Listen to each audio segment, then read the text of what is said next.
What's up guys, Brendan Hancock here with another episode of Groove Subaru today, and today we've brought along two 2020 Subaru Outbacks. We have the all-new Limited XT and the 2.5i Limited. And today we're going to take a closer look at these two engines, and we're also going to take them out on the road and see which one is right for you.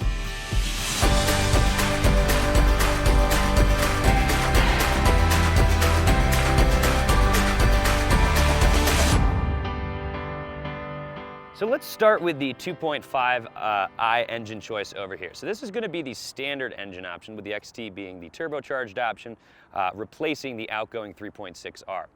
Now, this is a newer version of the 2.5i, very similar to what we're seeing in the Subaru Forester. So last year when the Subaru Forester was redesigned, they got a nicer, newer 2.5 engine that really helped increase fuel economy a little bit, but also boosted horsepower, mild numbers. So instead of the previous 175 horsepower, we're now looking at 182 horsepower and a slight increase in torque of now 176. So slight increase in numbers here. Fuel economy is up. We're looking at 33 here and on the highway, 26 in the city for combined fuel economy at 29. So definitely the more fuel economic option. We're seeing a slight boost in the city for both of these. Well, this is a new car, so I guess I can't say that, but for this one over here with the auto start stop, we're seeing a slight increase in the fuel economy for the city given that feature. Now, if we take a look over here, this is the 2.4 turbo option. It's going to be available in all of the XT Outbacks as well as the XT Legacies, which are also available now. But we know this engine from the Subaru Ascent that came out a couple years ago. So this isn't a brand new engine, but it is new for the Outback, and this is what's replacing the 3.6R, which we had last year. But not a problem. This engine is much better in my personal opinion. We have a boost in torque, boost in horsepower, and also much better fuel economy. So here in terms of some of the numbers here, we're looking at 260 horsepower, 277 foot-pounds of torque, which is quite a big boost over the 2.5i.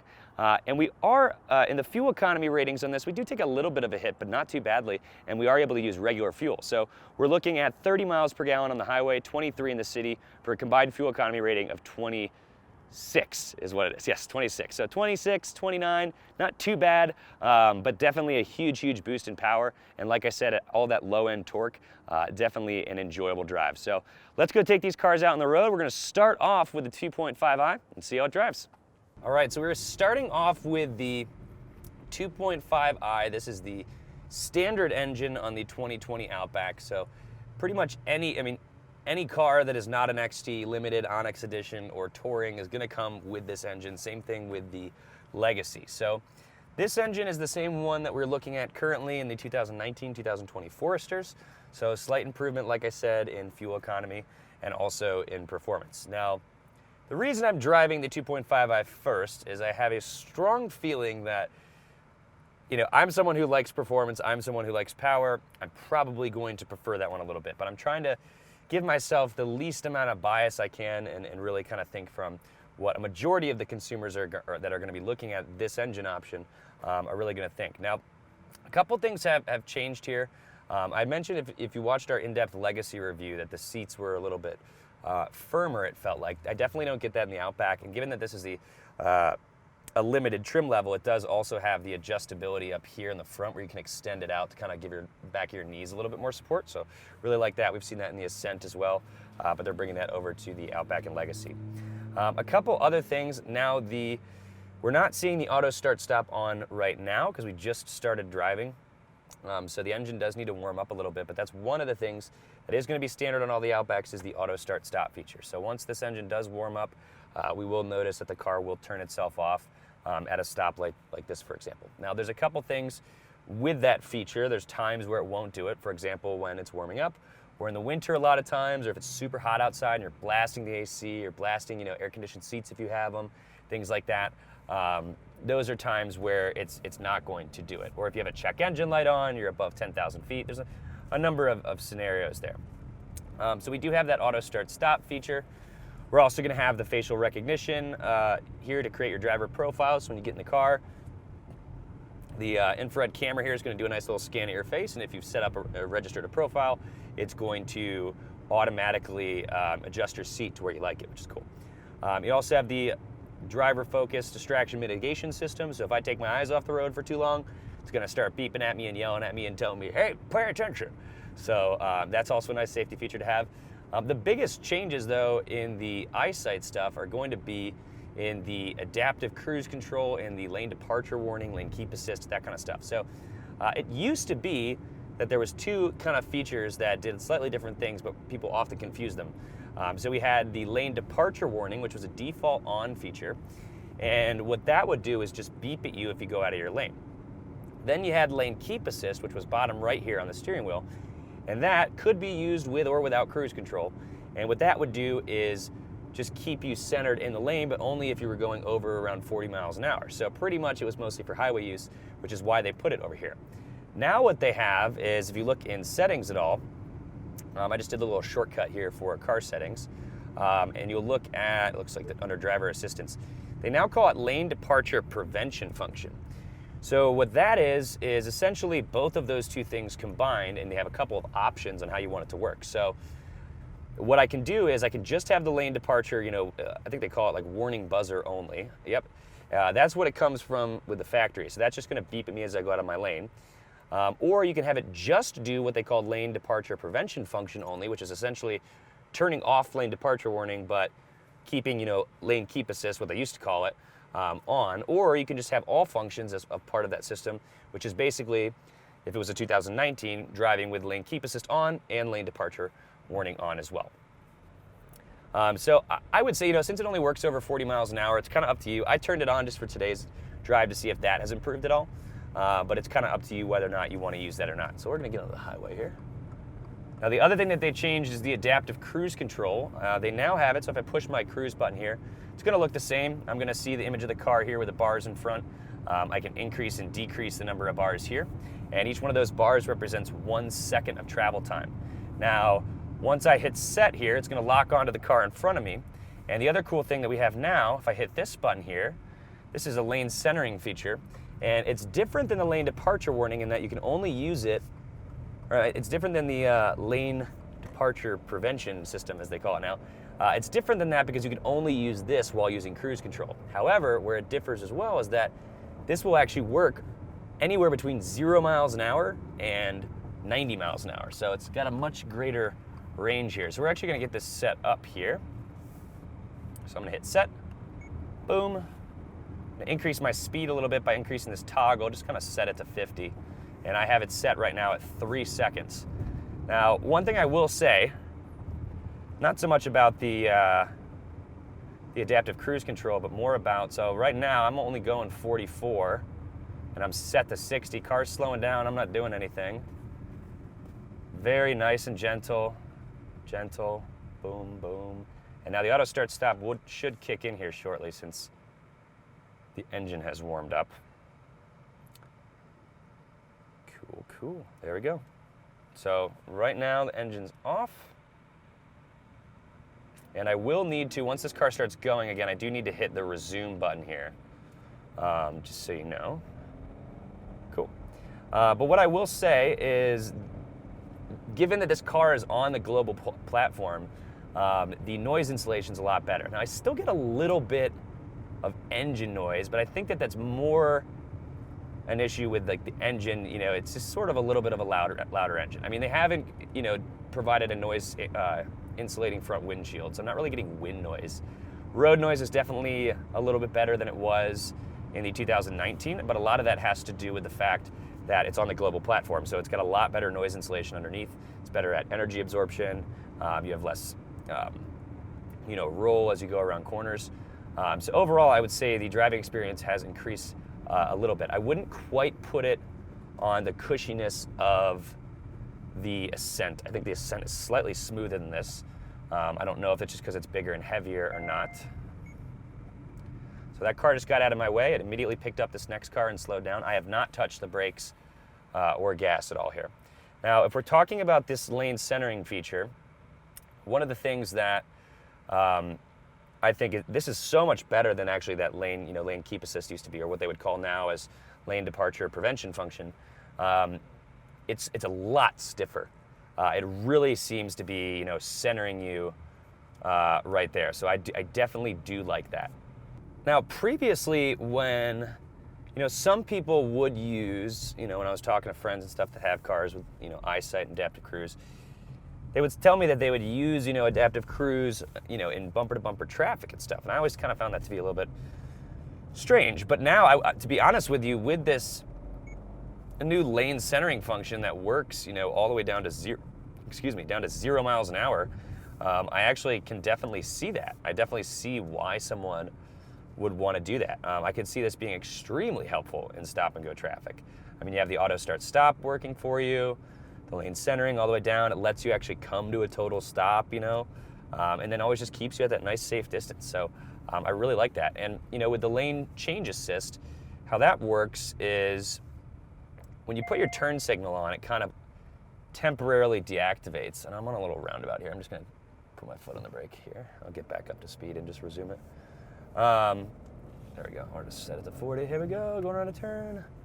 All right, so I'm locked onto this guy. And we don't have as many turns where we're driving now, but when I was driving a Legacy and testing this out too, I definitely noticed just how well it did on mild turns. Now, there was one time where it turned off because the turn was pretty aggressive, but for the most part, it really followed the lines nicely, even on turns. So we're coming up to another stop here. Probably gonna change cars real quick there. Boom, immediately changed cars. Boom, down to a total stop. Inching. There we go. I didn't quite get all the way to a total stop, so I don't think the auto start stop feature didn't turn the car off. But I could definitely see myself, like I said, using this in traffic. So overall impressions of this, I think it's decent in terms of the acceleration and stuff. I mean, I've just been so intrigued and impressed with this new enhanced lane centering feature. But overall, the acceleration's pretty decent. I do get a little bit of engine noise. I feel like that could be subdued slightly, but it's not bad, and it only ever comes if you're aggressively accelerating. Like right now, I'm going about 30 miles per hour, and I'm only at like 1,100 RPM, so there's obviously no engine noise. But when we were initially just getting onto that highway there, I definitely did experience some. My guess is that we won't get as much of that with the XT, just given that we have that extra power. We don't need to quite push it as hard to get up to those same speeds. So, cool. Overall impressions, I think people are going to be very, very happy. With this car, I think there's definitely some improvements that have been made from 2019 on this, and I definitely like it, especially in regards to safety. I think overall sound, from outside is definitely down, especially wind noise. The only noise I really hear at all is going to be a little bit of engine noise. So let's go take a look at the XT. Let's get another test here real quick. Getting up to speed. It's not bad. It doesn't sound like it's trying super hard, but if I'm kind of flooring it, I do go up to about 4,000 RPM or so. And then once it gets up, I'm at 50 miles an hour. I'm only at like 1,300 to 1,200 RPM at 47 miles an hour. So it's pretty good. Cool. Let's go take a look at the XT and see how that drives differently. And we're live inside of the XT Outback. So this one, like I said, is the bigger of the two engine choices. Same engine that's coming out of the Ascent. We have in the XT Legacy now. All the XT Outbacks are going to have this. And I must say, I've been a huge fan of the Ascent. My wife's probably, once her Forester lease is up in a couple months, probably going to get one. So I've definitely been a huge fan of it. Now, obviously, this car is a little bit smaller, so we're definitely expecting it to be a little bit more peppy, even though it's same numbers and everything like that. And also, auto start stop doing its thing right now. Nice. I wonder if this is the first time the auto start stop's gone on, because the car only has 5 miles on it, so very possible. But pretty much everything on this car is the same. The one thing we do get, we do have noise insulated front doors here. So these two are both noise insulated as well as the windshield. So I have noticed even more, or I should say, I was going to say more less, but I should say I am noticing even less wind noise than on the 2.5i. Road noise is about the same, but it's really not bad because this global platform is so well insulated underneath. Now we're going to see, I haven't really done a good acceleration here. Now just driving, normal speeds and stuff, I don't really notice too big of a difference in terms of the engine's power, but when that turbo kicks, I'm expecting quite a bit of fun here. So we're not gonna really focus on like the adaptive cruise stuff since we did that on the last drive here. I'm gonna try to give myself some space to really get up to speed here onto Santa Fe. We're actually going to pass my old house where I used to live. Now the coolest thing about this though is that the power kicks in at 2,000 RPM. So the nice thing, unlike with the 2.5 where you've got to get up to 4,800 RPM or something, this one comes in much earlier. All right, let's give it some juice. Boom, here we go, up to speed, up to speed. Didn't go anything over 4,000 there, so no problems. I know we're not in the break-in period. Boom, I'm already up to 66 miles an hour. That was incredible. Yes, there is a difference. I can tell you that 100%. That is fantastic. I did not really notice too much engine noise there, although it's possible I was just distracted a little bit by the turbo. Although I feel that when you're going kind of fast or you're accelerating, you almost want more engine noise. You're like, yeah, America. All right, let's take a look here. I'm gonna pass this guy again. Here we go, boop. There we go, ripping it. Nice. This definitely has all of the passing power you could possibly need. I love this. I can't, actually I'm thinking too, for a second, I'm thinking the Legacy is even smaller, so I bet that that's even better in terms of acceleration. So very, very impressive. I don't really notice a great deal of engine noise on this. It could be that extra insulation on the doors, so it does seem to be slightly better, but like I said, I might just want actually more noise. I might even consider if I had one of these throwing an exhaust on it. They do make those. I've seen they do make them. I don't know if they'd have one out for the Outback yet, but they do make them for the Ascent. I have yet to see somebody with it, but I'm sure it's just a matter of time. Now, one thing I would like to see, it would be SI drive on the turbos. I do believe it is an option, or it's going to be standard on the Onyx trim level of the XT, but I did not see it on this one. Auto start stop, doing its thing. Now, one thing we did not talk about though was the lane change assist. So I am going to get onto adaptive cruise here for just a second, just to kind of show what that lane change assist is. Now, it's not going to, you just hit your turn signal and it like moves you over. Basically what it's going to do is it's going to, the lane centering feature is going to, I'm locked onto my lane, it temporarily deactivates but kind of helps assist a little bit and then locks on again the second I'm back in the lane. Now the auto start stop just turned back on. That is a very common across the board thing. It doesn't really want to keep it off for too long. So if you are at a super long light, it is going to come back on, but that makes sense. Especially if you're using AC and stuff like we are today quite a bit. It's definitely going to do that. Now, like I said, fuel economy numbers within 3 miles per gallon. And the nice thing is, it's not like you're having to bump up the premium like you used to with the Turbo Forester. So now it's just both regular. So in terms of the cost difference, 3 miles per gallon averaging, 26 versus 29 all around. Couple extra grand for the turbo. I mean, if it was my money, I'd get the XT. Now, if you're looking at a lower trim level where it's not even an option, then you'd having to bump up to a much higher trim level. That may not be worth it to you.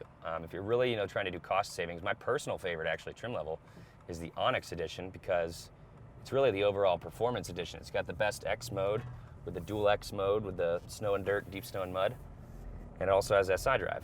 Here we go, boom, boom, whoa, America! I love the other guys. Nice smooth shift in there, shifting, I love it. But the acceleration really just kicks on beautifully. So let's set this let's set this adaptive cruise control with this lane centering here. So my lane centering is active. I'm gonna put my turn signal on the left here. It's kind of helping me get over. It's saying ready, boom. I turn off my turn signal, couple seconds, boom, back ready to go. So it's not like it's gonna, you just tap your turn signal and it does it, but it does sort of seem to help you transition a little bit. And like I said too, I do have to hit the brakes there because it's not gonna do it for the stoplight. It just sort of helps you a little bit.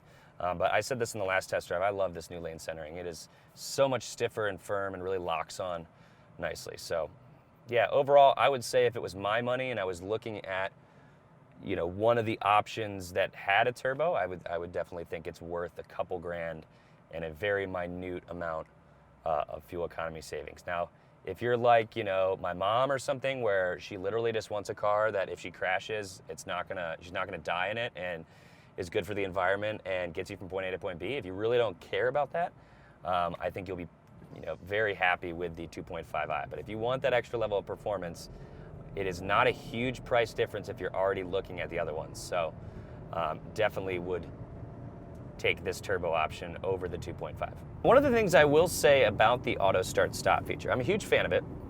However, in the Forester, if I'm being honest, I think it's a little bit more aggressive of a startup again than it needs to be. And initially, you know, I'd never driven a car with auto start stop that was true all-wheel drive. The Forester was the only one, and so I thought maybe that had part to do with it. But let's wait for it to go off. Boom, it turned off. I don't know what it is, but I felt the same way with the Legacy. I don't know what kind of tweaks they made to it, but I think that the Legacy and Outback with the auto start stop feature, when it starts back up and when it turns off, is about twice as smooth as what I've been experiencing on the Forester. Now, I haven't driven a 2020 Forester, so it is possible they've improved it slightly. You know, the 19 Forester was the first year they had ever, you know, put it in a car. So maybe they have improved it slightly for the 2020. I haven't tested it yet, but I will say the auto start stop on the Outback, very, very smooth. Thank you guys so much for watching. Hopefully you guys found this video to be helpful. Now, if you guys did like this video, make sure to give us a like below. And for more helpful videos like this, subscribe to our channel. Now, the 2020 Outbacks are coming in each and every day, and our inventory is really starting to fill up. So to check out our current inventory of 2020 Subaru Outbacks, visit our website at groovesubaru.com. Thanks so much for watching, and we'll see you guys next time on Groove Subaru Today. Take care.